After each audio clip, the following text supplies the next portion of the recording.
하나님 말씀은 구약 성경 창세기 4장 8절부터 보겠습니다. 8절 가인이 그의 아우 아벨에게 말하고 그들이 들에 있을 때에 가인이 그의 아우 아벨을 쳐 죽이니라. 가인이 그의 아우 아벨을 쳐 죽이니라. 여호와께서 가인에게 이르시되 내 아우 아벨이 어디 있느냐. 오늘 설교 제목이 이겁니다. 내 아우 아벨이 어디 있느냐. 그가 이르되 내가 알지 못하나이다.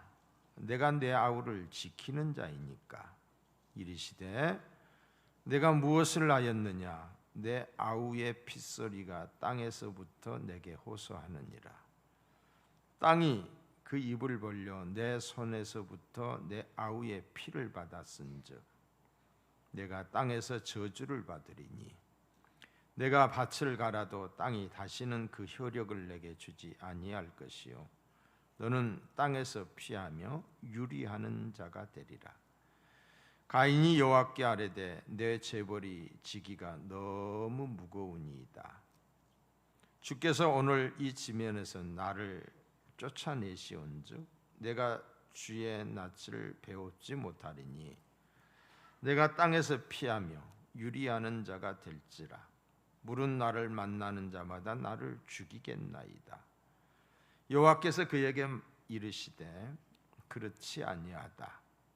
가인을 죽이는 자는 벌을 7배나 더 받으리라 하시고 가인에게 표를 주사 그를 만나는 모든 사람에게서 죽임을 면하게 하시니라. 아멘.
합니다.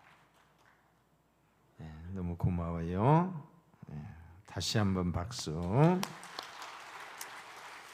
자, 가슴에 손을 대시고 하나님은 나에게 복을 주시고 지키시기를 원하시며 은혜 주시고 평강 주시기를 원하노라. 아멘. 천지 만물을 창조하신 하나님이 나의 하나님이심을 아멘. 대속의 피를 흘리신 예수님이 나의 구주이심을 선포하노라. 사망 권세를 이기시고 부활하신 예수님이 나의 소망이심을 선포하노라. 보혜사 성령님이 항상 나와 함께 하심을 선포하노라. 하나님의 자녀의 권세가 내게 있음을 선포하노라. 나와 내 집은 오직 여호와 하나님만을 믿고 섬기겠음을 선포하노라.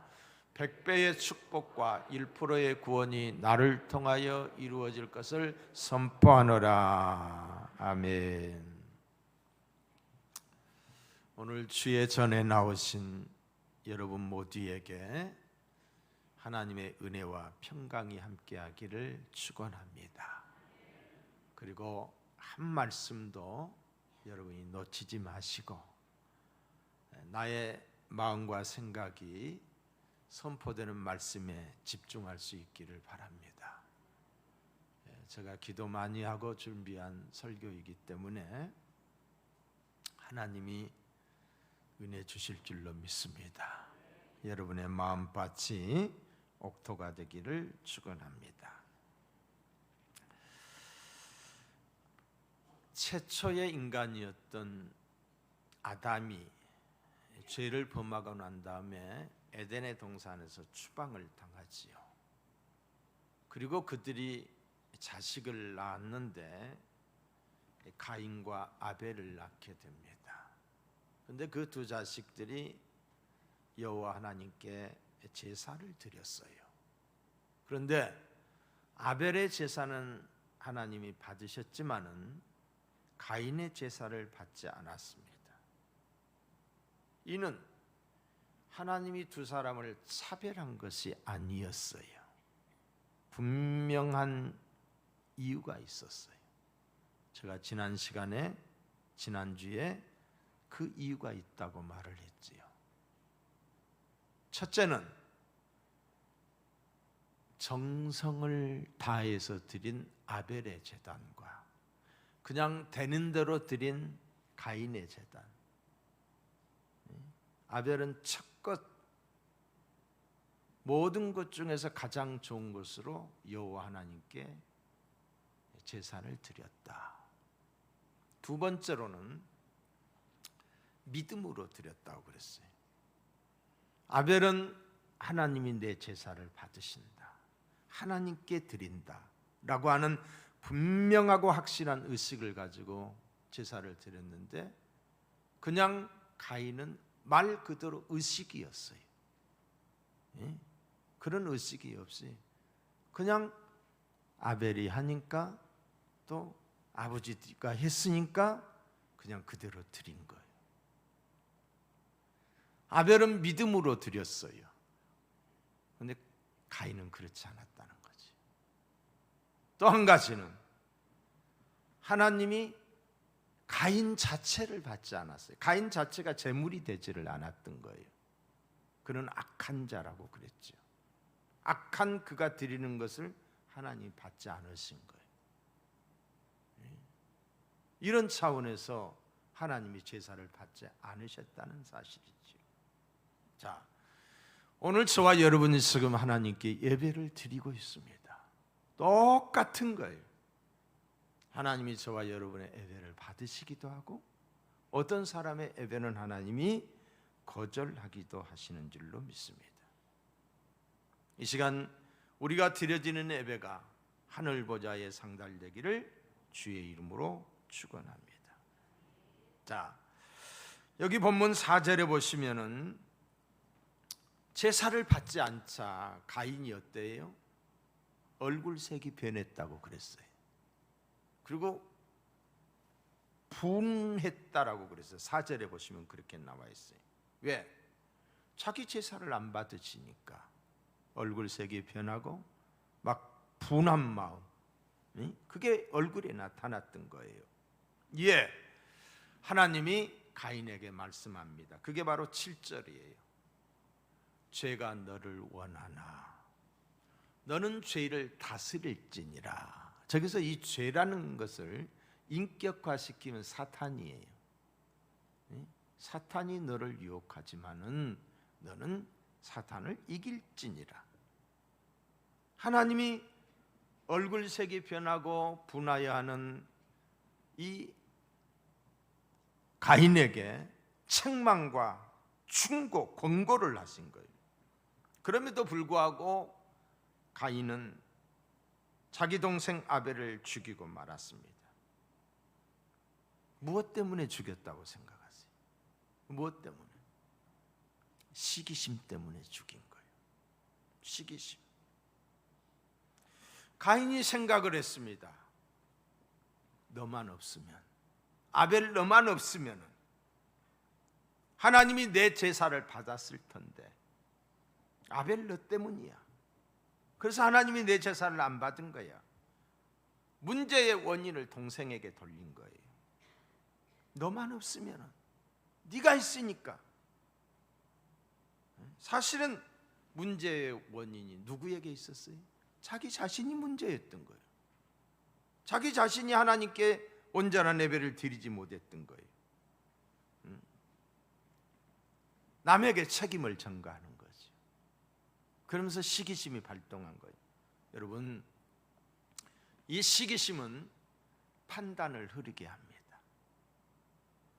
이 시기심은 상대방뿐만이 아니라 자기 자신을 죽여요. 자기 자신을 아주 비참하게 만드는 거예요. 이 시기심이 발동되면 자기가 가장 힘든 거예요. 남과 비교해서 생기는 게 바로 이 시기심이에요. 상대가 나보다 더 잘한다, 더 잘됐다, 상대가 나보다 더 많은 것을 가지고 있다, 더 좋은 것을 가지고 있다, 나보다 더 사랑을 받고 나보다 더 인정을 받는다라고 생각할 때 생기는 마음의 감정이 바로 이 시기심이에요. 내가 더 큰 집에 살아야 되고, 내가 더 높아야 되고, 내가 더 유명해져야 되는데, 내가 더 사랑받아야 되는데 그렇지 못한다라고 생각할 때 생기는 감정, 이게 시기심이에요. 이 시기심은 타락한 인간의 원초적 본능입니다. 아주 오래된, 사단이 가지고 있는 아주 오래된 고성능 무기 중에 하나가 바로 이 시기심이에요. 얼마나 파괴적인지, 시기심이 발동하게 되면 가정이 죽습니다. 다양한 관계가 다 깨져버리고 맙니다. 어느 유명한 수도사가 있었어요. 마귀들이 그를 넘어뜨리려고 물질로 유혹을 하기도 하고, 또 이성을 가지고 유혹을 했어요. 또 생명의 위협도 하였지만은 이 수도사는 요동치 않는 거예요. 그 어떤 유혹과 고난에도 흔들림이 없었다는 거지요. 모든 마귀들이 실패했을 때 아주 경험 많은 이 마귀가 한 수를 가르치겠다고 하면서 딱 한마디로 그 수도사를 넘어뜨렸어요. 그 마귀는 수도사의 귀에 대고서 자네 친구 그 누구 아무개가 이번에 수도원의 원장이 되었어 라고 들려준 거예요. 그 순간 이 수도사는 아니 세상에 어떻게 그런 사람이 수도사가 되냐 하며 그만 무너지고 말았다는 거예요. 시기심은 이처럼 내가 다스리기 어려운 거예요. 내 힘으로만은 아니 되는 거예요. 시기심은 미워하는 마음이에요. 미워하는 마음. 발전하면 미움으로 나아가요. 이것이 더 발전하면은 살인이 일어나가는 거지. 분노로 발전하고 결국은 싸움으로, 죽음으로 이어지는 것입니다. 가인이 탕자의 비유에 나오는 누구와 같느냐? 큰아들과 같아요. 재산을 탕진하고 돌아온 동생에게 아버지가 어떻게 합니까? 목욕을 시키고 또한 새 옷을 입히고 가락지를 끼워주면서 죽었다가 살아난 내 자식, 그리고 살찐 송아지를 잡아서 잔치를 합니다. 이에 들에가 있던 아들이 집에 돌아오면서 집안에서 잔치하는 소리가 들리니까 몹시 분노합니다. 시기심이 발동한 거예요. 그러면서 하는 말이, 나에게는 염소 새끼 한 마리 대접한 적이 없거늘. 재산을 탕진하고 돌아온 저 새끼에게, 자기 동생이잖아요. 동생이란 말을 한마디도 하지 않아요. 재산을 탕진한 자에게 잔치를 해준다. 화가 난 거예요.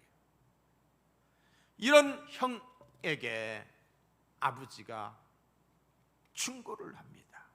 누가복음 15장 31절에 보시면, 너는 항상 나와 함께 있으니 내 것이에 이르되 내 이내 동생은 죽었다가 살았으며 내가 잃었다가 얻었기로, 죽은 줄 알았는데 살아 돌아왔지 않느냐? 이제는 완전히 잊어버린 줄 알았는데 다시 왔지 않느냐?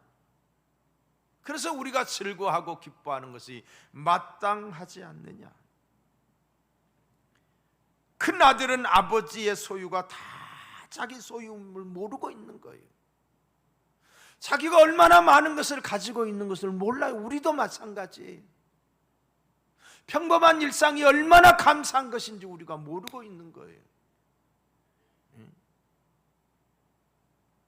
아버지와 항상 함께 있는 기쁨을 몰랐어요. 형으로서, 마땅히 형으로서 집 나간 동생에 대한 아버지의 아픔이 그에게도 조금은 있어야 됐어요. 책임이. 그 아버지의 마음이 조금이라도 있었다라고 한다면은 시기하지 않았을 거 아니에요. 돌아온 동생을 끌어안았을 거 아니에요. 잘 왔다라고. 여러분, 시기심이 발동하는 이유는 작은 것에 연연하기 때문이에요. 큰 것을 바라보는 사람은 작은 것 때문에 시기하지 않습니다. 그냥 지나갑니다. 시기하지 않아요. 더 잘 되기를 원하고 축복해 줍니다. 탕자의 비유에서 큰아들은 염소 새끼와 살찐 송아지 때문에 시기를 한 거예요. 염소 새끼와 살찐 송아지. 그러나 아버지는 아들이 살아서 돌아온 것 때문에 기뻐했던 거예요. 염소 새끼, 작은 것 때문에 시기한다 이 말이에요. 우리 모두는 더 큰 것을 사모할 수 있기를 바랍니다. 진정 나라와 민족을 사랑하는 자는 작은 것들에 대해서 시기하지 않아요. 연연하지 않아요. 여러분, 지나간 애국지사들이 언제 북이 영화를 시기했던가요? 그러지 않았잖아요. 그들은 오직 민족만을 생각했기 때문에,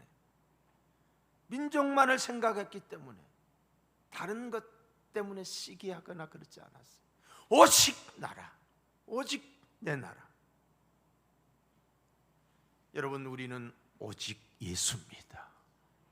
우리에게는 오직 예수예요. 주 예수보다도 귀한 것은 없네. 이 세상 명예와 바꿀 수 없네. 오직 예수, 오직 예수. 하나님의 영광이라면은, 하나님의 영광된 일이라고 한다면은 시기하지 말아야 돼요. 도리어 격려하고 축하해 주어야 될 줄로 믿습니다. 교회 안에서 이런 시기심이 없기를, 나보다 잘하고 나보다 충성되고 나보다 기도 많이 하고 나보다 봉사하고, 이 시기심이 발동하는 것은 하나님이 원치 않습니다. 자, 동생을 죽인 가인에게 하나님이 물으셨습니다. 9절에 보세요. 내 아우 아벨이 어디 있느냐? 회개와 자백의 기회를 주는 긍휼의 질문이에요. 불쌍히 여기셔서 묻는 질문이에요. 가인은 자기의 범죄를 하나님 앞에 자백할 수 있는 기회, 용서받을 수 있는 절호의 기회였던 거예요. 내가 잘못했습니다, 내가 죽였습니다, 이렇게 말을 했어야 됐던 거예요. 그러나 가인은 거짓말로 일관을 합니다. 거짓말을 합니다. 아담과 하와가 선악과를 먹고 타락했을 때 하나님이 그에게 뭐라고 했어요? 아담아, 내가 어디 있느냐 그랬어요. 동생을 죽인 가인에게 내 아우 아벨이 어디 있느냐? 이 두 가지 질문은 우리 인생에게 있어서 매우 중요한 질문들입니다. 하나님의 관심사입니다. 아담에게 물었던 아담아 내가 어디 있느냐라고 하는 것은 하나님과의 관계성을 묻는 질문이고, 가인에게 물었던 내 아우 아벨이 어디 있느냐 라고 하는 것은 이웃과의 관계를 묻는 질문이에요. 하나님과의 관계, 이웃과의 관계, 이 질문에 우리가 어떻게 답할 수 있을까요? 마태복음 22장에 보시면은 한 율법사가 예수님을 시험하러 왔어요. 그리고 예수님께 물어요. 율법 중에서 어느 계명이 큽니까? 예수께서 이르시되 내 마음을 다하고 목숨을 다하고 뜻을 다하여 주 너희 하나님을 사랑하라 하셨으니 이것이 크고 첫째 되는 계명이요. 하나님 사랑이 첫째라는 거예요. 둘째도 그와 같으니 내 이웃을 내 자신과 같이 사랑하라 하셨으니 이 두 계명이 율법과 선지자의 강령이니라. 아담아 내가 어디 있느냐? 하나님과의 관계, 하나님 사랑이에요. 내 아우 어디, 아벨이 어디 있느냐? 이웃과의 관계, 이웃 사랑이에요. 십자가는 수직적 관계와 수평적 관계를 이야기하고 있는 거예요. 하나님과의 관계를 묻는 거예요. 또 하나는 이웃과의 관계를 묻고 있는 것이 십자가예요. 이 십자가는 더하기표예요. 하나님 사랑을 더 알게 되고 이웃 사랑이 실천되는 거예요. 이것이 율법과 선지자의 강령이고 그것 첫째 되는 계명이라고 말씀하고 있어요. 내 아우 아벨이 어디 있느냐? 가인이 대답을 합니다. 9절에 보시면 이렇게 말하지요. 내가 알지 못하나이다. 내가 내 아우를 지키는 자이니까. 누구와 같이 꼭 대답을 해요? 가룟 유다와 같이 대답을 하고 있어요. 내니까 하면 뜻이. 가룟 유다가 그랬잖아요. 전지하신 하나님 앞에서 거짓말을 했어요. 자신의 죄를 감추고자 했던 거예요. 내가 알지 못하나이다. 내가 알지 못하나이다. 이웃에 대해서 알지 못한다라고 말하고 있어요. 여러분 마태복음 25장에 보시면은 비유가 나오는데 그 심판에 대한 비유가 나오는데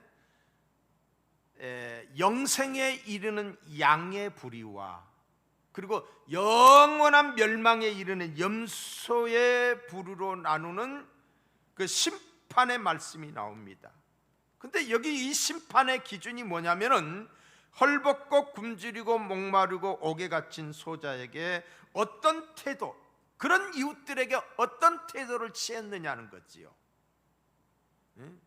그때 영원한 형벌, 영멸에 처하게 된 염소와 같은 사람들에게 주님이 묻습니다.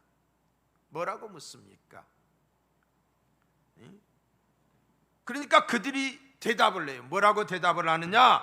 주여, 우리가 어느 때에 주의 줄이신 것이나 목마른 것이나 나그네 된 것이나 벗으신 것이나 병드신 것이나 옥에 갇히신 것을 보고 공양치 아니하더이까?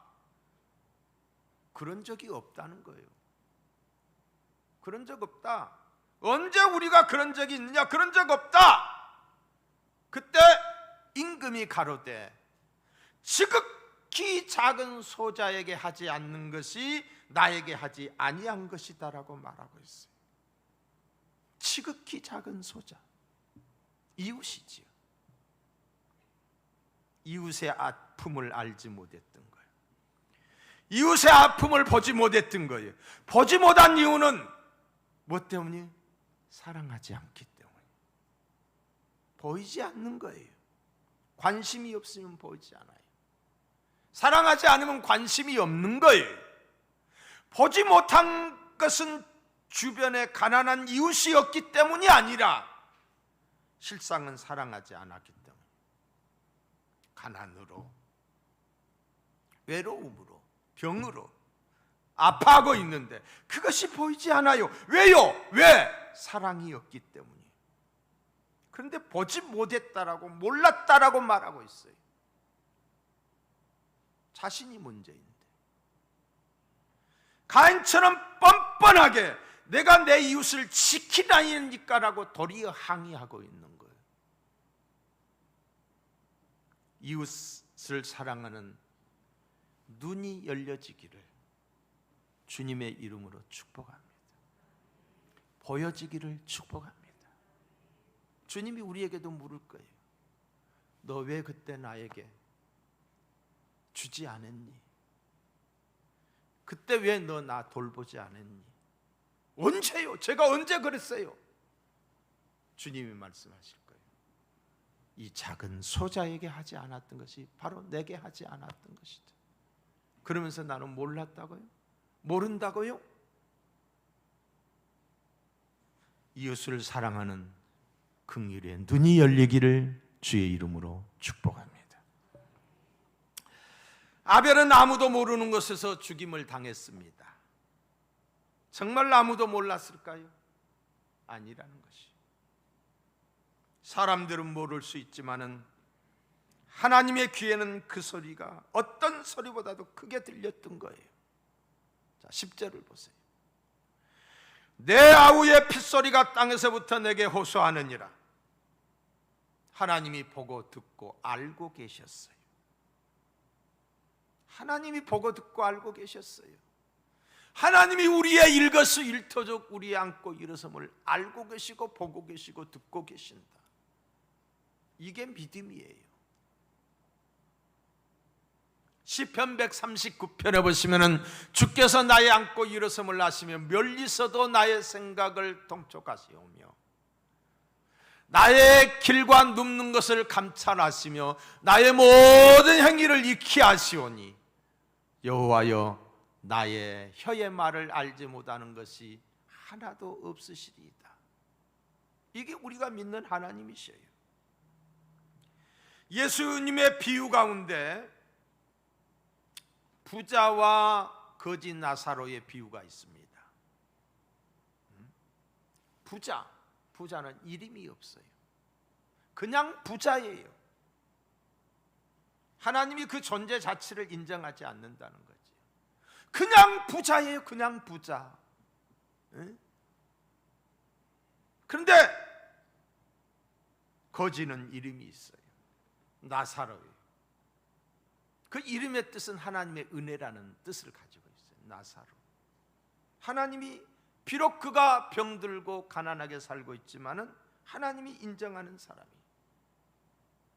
나사로는 부잣집의 상에서 떨어지는 것으로 배후를 채우는 가난한 사람이었어요. 다시 말해서 아무도 그를 인정해주지 않고 아무도 그를 알지 못하는 사람이었어요. 그러나 당시의 부자는 모두가 다 인정하고 우러러보는 사람이었을 거예요. 거지 나사로가 죽게 되자 어떻게 됐습니까? 하나님이 천사를 보내 아브라함의 품에서 안식하게 했어요. 이것이 하나님의 눈이요 하나님의 귀입니다. 세상 사람들은 그 가난한 거지를 누구도 거들떠보지 않았지만 하나님은 보고 계셨어요. 하나님은 그를 알고 계셨어요. 정확히 보고 정확히 듣고 계신다는 거예요. 아벨은 아무도 모르는 곳에서 죽어야만 했습니다. 우선 가인이 이긴 자였고 힘 있는 자같이 보였습니다.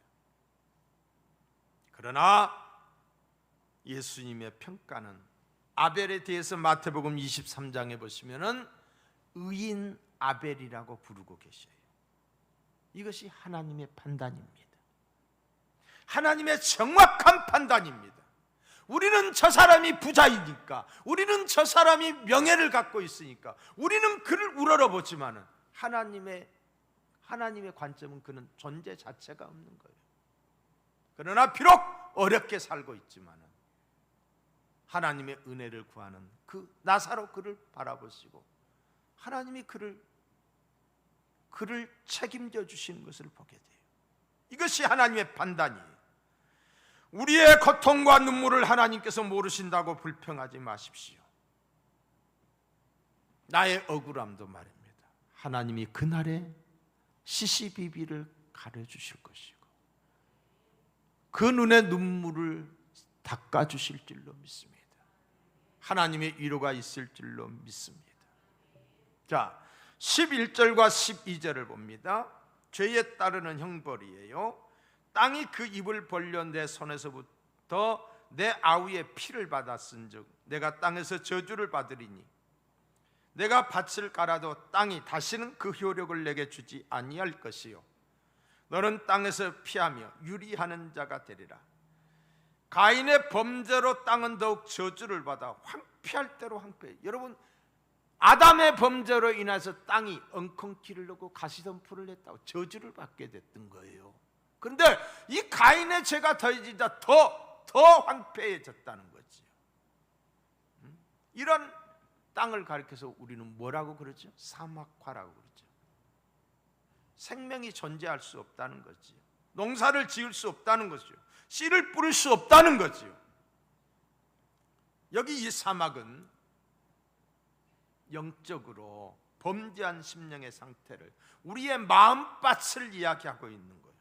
범죄한 심령의 밭에는, 마음에는 하나님의 은혜가 임하지 않아요. 은혜가 없어서 임하는 것이 아니라 범죄함으로 인해서 은혜의 단비가, 은혜의 이슬이 내리지 않는 거예요. 그러므로 말씀대로 살지를 못하는 거예요.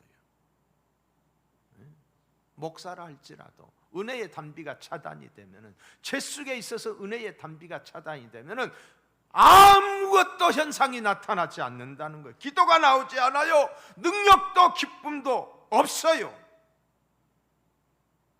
우리는 은혜로 살게 돼 있는 거예요. 12절에 보면은 너는 땅에서 피하며 유리하는 자가 되리라고 해서, 범죄한 인생은 이 세상에서 참된 안식과 평안을 얻을 수 없다는 거예요. 범죄한 인생은 안식 없는 삶의 방황, 이것이 가인이 받은 형벌이었습니다. 아담과 이브는 선악과를 따먹고 에덴의 동산에서 쫓겨났어요. 아담의 아들 가인도 동생 아벨을 죽이고 에덴의 동쪽으로, 에덴의 동산에서 쫓겨났는데 또 다른 곳으로 동쪽으로 쫓겨났어요. 이 말이 무슨 말이에요? 저주가 임했다는 것이지요. 에덴의 동쪽, 어떤 것입니까? 쉼이 없고 안식이 없는 것이요, 땅을 갈아도 효력을 얻지 못하고 유리방황하며 두려움 가운데 살아야만 하는 삶을 이야기하고 있어요. 자, 14절로 이어갑니다. 주께서 오늘 이 지면에서 나를 쫓아내시온즉 내가 주의 낯을 배웁지 못하리니. 주의 낯을 배웁지 못하리니라고 했어요. 죄가 무서운 것은 하나님과의 관계를 끊어버린다는 거예요. 하나님과의 관계를 단절시키는 게 이 죄예요. 하나님의 낯을 뵙지 못하게 된 것이었습니다. 사람은 하나님을 떠나서는 존재할 수 없는 거예요. 믿는 사람이나 믿지 않는 사람이나 하나님의 은혜 속에서 사는 거예요. 하나님의 일반 은총이 있기 때문에 우리가 존재하는 거예요. 인간의 모든 불행과 두려움의 문제는 하나님을 떠난 데서부터 시작이 된 거예요. 우리가 예배를 드리는 것은 하나님의 낯을 배우러 오는 거예요.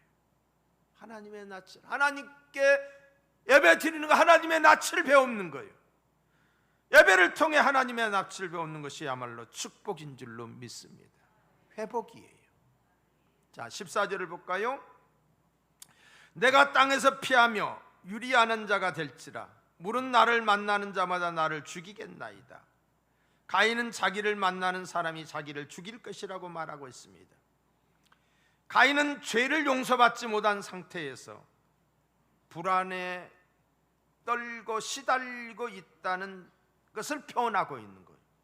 뿐만 아니라 쫓김을 당하면서 불안 가운데 살아야만 했습니다. 그런 쫓아오는 사람이 없어도 불안과 두려움에서 도망을 해야만 했어요. 이것이 바로 죄의 문제가 해결받지 못한 사람의 상태인 줄로 믿습니다. 사랑하는 성도 여러분, 오늘 우리는 가인과 다를 바가 없는 죄인이지만은 예수 그리스도의 보혈의 피의 공로로 죄와 사망의 감옥에서 벗어났습니다. 그래서 성도에게는 양심의 자유와 평안이 있습니다. 평안이 있습니다.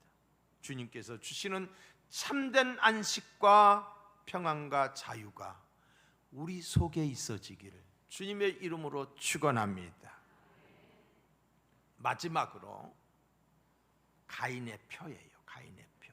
두려워하는 가인에게 하나님께서 뭘 줬느냐? 표를 줬어요. 표를. 자, 15절을 볼까요? 여호와께서 그에게 이르시되 그렇지 않다. 가인을 죽이는 자는 벌을 7배나 받으리라 하시고 가인에게 표를 주사 만나는 누구에게든지 죽음을 명케 하시니라. 이 표가 무엇인지 우리는 알 수 없어요. 그냥 표를 줬다라고만 기록이 되어 있어요.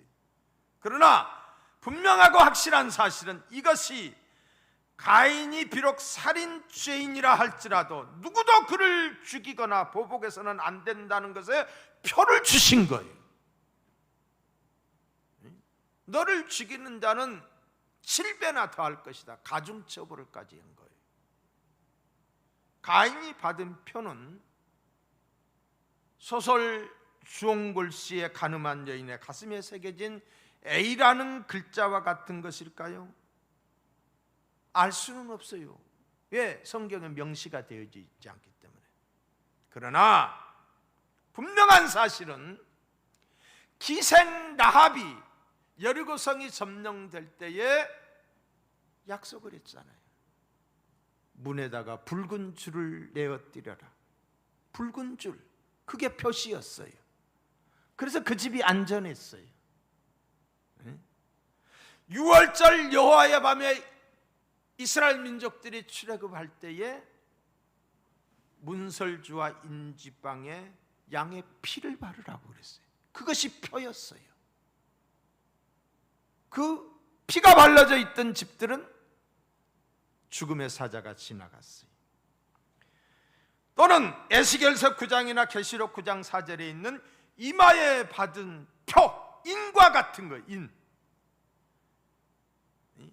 이 표에 공통점이 있다고 하면은 이 표를 받지 않는 사람과 받은 사람의 확연한 구분이 있다는 거예요. 어떤 구분? 표를 받은 사람은 살았어요. 라합의 집은 살았어요. 문설주에 피가 발라져 있었던 집들은 살았어요. 죽지 않고 사는 무슨 의미가 있어요? 구속사적 의미가 있다. 이 표는 뭘 가리키는 거예요? 붉은 줄을 내려다리라고 했어요. 붉은 피를 내리라고 그랬어요. 바르라고 그랬어요. 신약의 예수 그리스도 보혈을 상징하는 것인 줄로 믿습니다. 사랑하는 성도 여러분, 사람을 심판하시는 분은 오직 하나님이십니다. 여기서 우리는 놀라지 않을 수 없어요.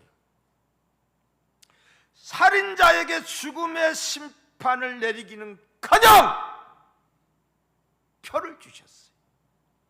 이 표는 형벌의 표시가 아니라 사랑의 표시였어요.